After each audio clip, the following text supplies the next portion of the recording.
Hi, Pete. Welcome to Buffalo. We would like to thank you for taking some time to speak with our local media today. If you would like, we can get started with an opening statement. Yeah, that'd be great. First of all, just thank you for being here. A lot of familiar names and faces, and I'm really looking forward to seeing everybody in person. I just wanted to start by thanking John Mayer and Steve Tisch. I've loved being here with the Giants every minute of it, and they've been incredibly gracious and professional during this entire process. Quick thank you to Joe Shane and Brian Dayball, true partners since they set foot on the ground here. I'm going to really miss working with those guys. Everyone at the Giants and my staff, we all know we're only as good as our teams. And my wife, Patty, very happy that career and geography has finally aligned and can get her back. She's as excited as I am to return home. And just finally, Terry and the Pagula family, wanted to thank them. There's so much opportunity with these franchises. I'm humbled that he's put his faith in me to help lead both organizations, and I can't wait to get started. We will open it up to questions now, and the first question will be from John Morrow. Hey, Pete, how you doing? Good, John. Good to see you. Yeah, welcome back. I guess you can come back home again. Apparently. Aside from the obvious, what was the lure and how much pride might you take in having, played a role in keeping the Bills in Western New York, given the work you did back in the early 2000s and what you're seeing from them right now as being a successful franchise? Yeah, it's a surreal moment. I think from the minute I left, there's always a little bit of me that wanted to come back, and you just never expect things are going to work out like this, but it's almost like a gravitational pull in some ways when you come from the area and you take a lot of pride in growing up there and representing your hometown teams.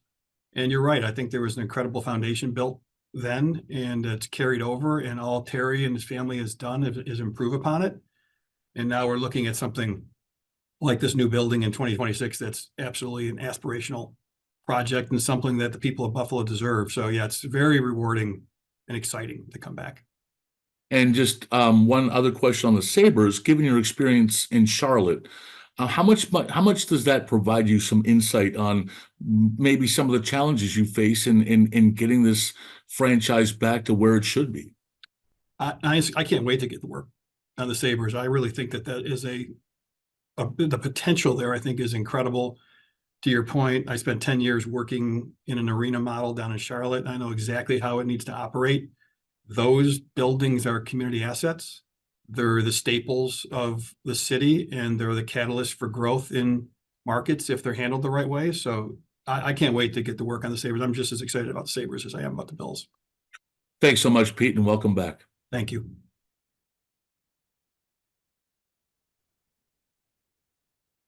Hey, Pete, it's Brayton Wilson from WBEN News Radio. First off, congratulations and welcome back to Buffalo. Thanks. I wanted to get your thoughts in terms of just the undertaking now as now becoming the new COO of the Bills and the Sabres with the projects that are going to be going on, not only at KeyBank Center this upcoming summer with the roof and the new video board, but also everything that's going on with the stadium down in Orchard Park as well. Yeah, I don't know how you can't be excited about it. Again, I've spent 16 years working in the NFL. I'm very familiar with the league business model. We have a massive facility here that we're managing on a day-to-day basis. Having spent time working in an arena, I think I'm kind of uniquely positioned to help with both properties. Yeah, it's going to be a lot, but it's not like I'm going to be doing it alone. There's great people already on the ground there. I've already spoken to Josh with the Bills and Rob with the Sabres, and they're doing tremendous work right now. And I'm going to dig in with both of them. And I feel like, this is the kind of opportunity that you want to put yourself in position to be involved in. And I'm just thrilled to be a part of it. And I think the great people we already have there are going to be a huge asset to get me up to speed.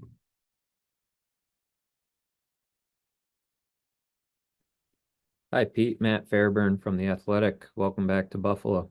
Thanks, Matt. Obviously we know about your experience with the Giants and down in Charlotte in the NBA. I'm curious what your relationship to the sport of hockey is, like what your background and knowledge of the sport is.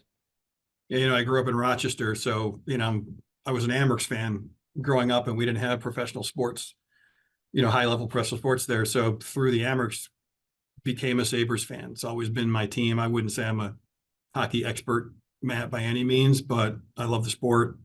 I'm thrilled to kind of dig in and, really spend some time with Kevin and Don and kind of understand their vision for the team.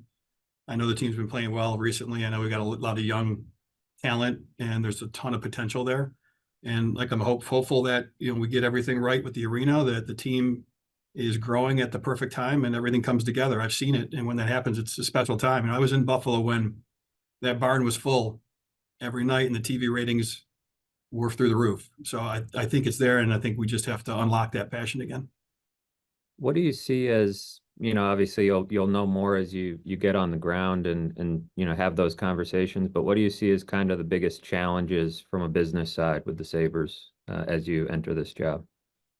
Yeah, no, look, I think Terry and I have had lengthy conversations about the Sabres, and he's incredibly committed and passionate about that team.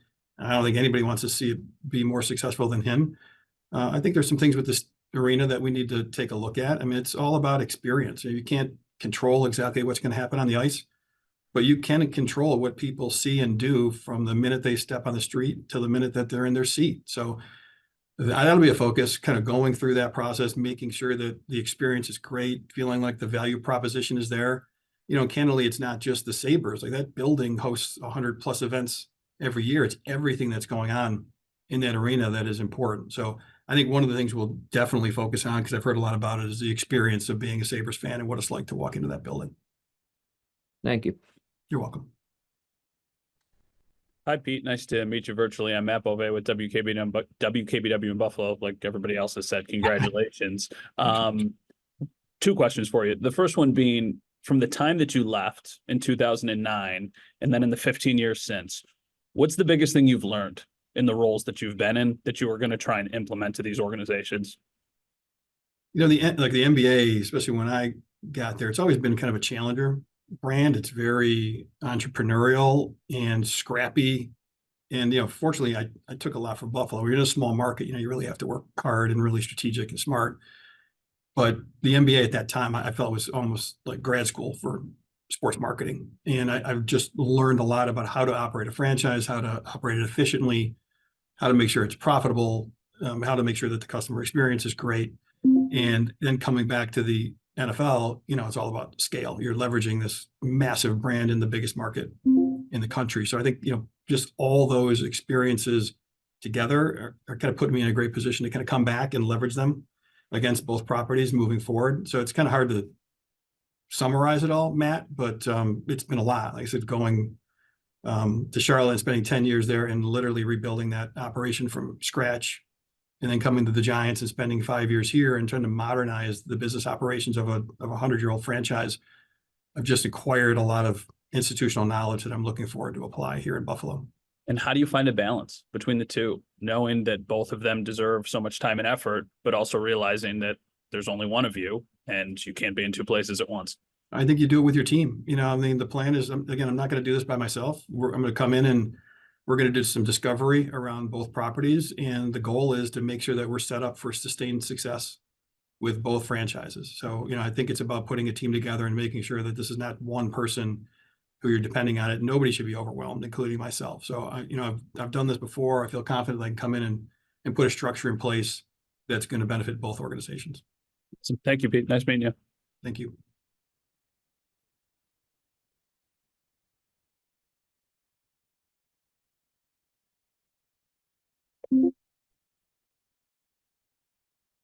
Kelly, you're up next. You can go ahead and unmute yourself.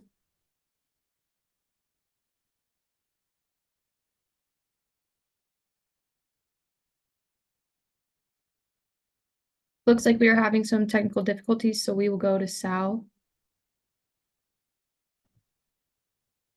Hi, Pete. How are you? Sal Capaccio here from WGR Radio. I'm driving right now, so I don't want to show my face and do that. But in the meantime, welcome back to Buffalo. Congratulations. I know we've never met, but I think you left, the organization maybe a couple years before I came back. So it is always good to come back to Western New York. There's just something that gets you pulled back, I would say, isn't there? Agreed. Thanks, Sal. I appreciate it. No problem. And I just pulled over there, so good to virtually meet you here. Similar question to Matt a little while ago about what you've learned.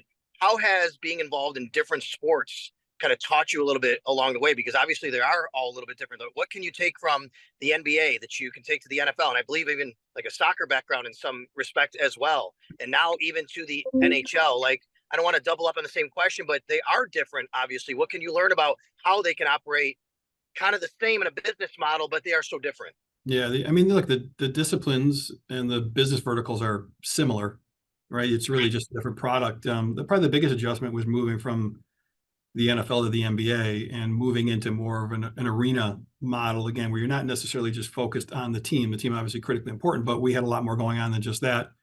And it was important to create a narrative and the right optics around that franchise so people understood, hey, win or lose in Charlotte, that arena was very important to the community.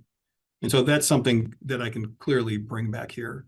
Now, from an NFL perspective, you know, working in a small market was great. Working for Mr. Wilson, who's one of the founding fathers of the league, I think he certainly taught me the value of small markets and how important they are to the power of the 32 NFL teams. When I went to work in Charlotte and work for MJ, you know, it was all about brand and authenticity.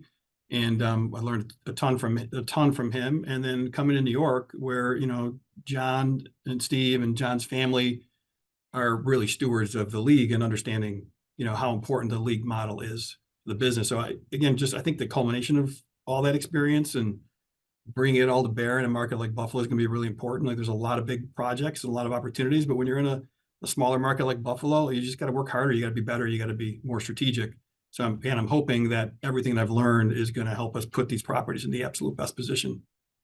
And if we can go back, I mean, you've been through the years, and I mean, I grew up here thinking the Bills would leave all the time, right? A new stadium needed, and you went through that. You went through the 90s and the early 2000s. You were here to see this come to where it is now, and for you to come in now on, hey, this thing's being built, right? We're in the ground here. What's that been like for you? Like, that's why it's important to have an owner like Terry. I mean, this ownership's about commitment and resources, and he's providing both. And I think it's clear, right? You can see how successful this team has been over the years. You see where we're going with this new stadium. It's gratifying, you know, to even, you know, like I was the opposite. I never thought it would leave. I really thought that the Bills belong in Buffalo. They're synonymous here. Like, it's the identity of the city. It cannot go anywhere. So I was always very hopeful that would never happen. And then to have someone like Terry come in and solidify that, and now to come back and be part of the future, and hopefully create a legacy for him and his family here. Again, that's extremely gratifying. Well, I haven't had a chance to meet you yet in person. Look forward to that. I do have mutual friends, obviously, and colleagues that know you well. So I look forward to meeting you myself. Absolutely. Look forward to it, Sal. Okay. Hey, Pete, how you doing? This is Mike Petro with the Buffalo News. Mike. Congrats on the job. Good to meet you. Thank you. You know, I know you kind of covered a little bit about some of the challenges of overseeing two teams and managing two teams at once on the business end. But I thought maybe you could just sort of enlighten us about it. Was that something that, you know, excited you, appealed to you? Did you see it as sort of a challenge to do that? Yeah, you know, absolutely. I think, you know, when the request initially came in to interview me, you know, I wasn't completely sure exactly what the scope of the role was going to be, but I prepared to have the conversation about both organizations because I just think there's a lot of synergy there. And I think there's an opportunity, you know, with my background to help in both areas, and quickly found out that both teams were a hot topic when we met. Again, we spoke as much about the Sabres as we did about the Bills. Terry and his family are incredibly passionate about the team. And so, you know, having my background of working in the arena side, I was really excited to have that conversation. You know, we talked really more conceptual. Mike, you know, it's hard if you haven't been in there and you haven't done the due diligence yet to know exactly what to do. But I think a lot of the things that we did in Charlotte aligned with Terry's vision for the team. So you know, when we come in and take a hard look at everything, we'll refine the strategy. But yeah, it was a huge draw, you know, to be able to participate with both and assist with both was something that I was very interested in. I'm very happy it worked out that way. And with the work that you did in Charlotte, you feel extremely prepared for what's going to go on at the KeyBank Center? Yeah, well, you know, when I walked into Charlotte, it was an interesting landscape. It was so bad I wasn't sure I was going to take the job. But when I went down, I saw a relatively blank canvas. Still wasn't convinced And then, I got the word from the team that MJ was going to be investing and be the majority owner. And I thought, like, this is a game changer. You're never sure if it's going to work out, but pretty confident we can leave it better than we found it. And it was an incredible 10 years, better than I could have anticipated. I really enjoyed working in that environment. Like I said, it's really entrepreneurial. There's a lot of things you can do. There's so much activity in that building that you can leverage on a day-to-day basis, that it was just a really, really fun challenge. And from the business side, we were incredibly successful down there. So I'm looking, things that make sense. I'm hoping we can recreate here. But it's going to take, everything's different, right? This is a custom opportunity, but I'm hoping, again, some of those experiences are going to be beneficial when we dig in on the Sabres. Thanks for your time. You're welcome. Hey, Pete, it's Brayton Wilson from WBE. And again, I did have a quick follow-up. I know that we're still very early in the process here. I know that you just recently were hired, but given your past experience with regards to PSLs with the new Bills stadium, I know that there are some fans that are concerned that the prices of these PSLs, once they're presented them, it's going to drive them either to divvy from where they were sitting before, or even just completely just drop out of buying season tickets or PSLs for the new stadium. Just wanted to get your thoughts in terms of how you are planning to go about handling that, and whether or not the team has plans to share cost information with these PSLs at any time going forward. I don't have that answer yet, Brayton, but that's obviously a priority and one of the first things that I'll dive into. I think the good news is I'm working with a PSL model right now here in New York, so I'm very familiar with how that operates. The bottom line is, you have to have a value proposition that works for your fans. So we'll take a hard look at it. I'm looking forward to diving in with everybody on the Bills. I'm looking forward to talking to the people at Legends. I know leadership at Legends extremely well, so I'm confident that we'll be able to work closely together on it. And as soon as I get in there, the first thing I'm going to do is go to the Experience Center, Brayton, and take a look for myself. So once I have a little bit more information, I'll be able to give you a more definitive answer on that.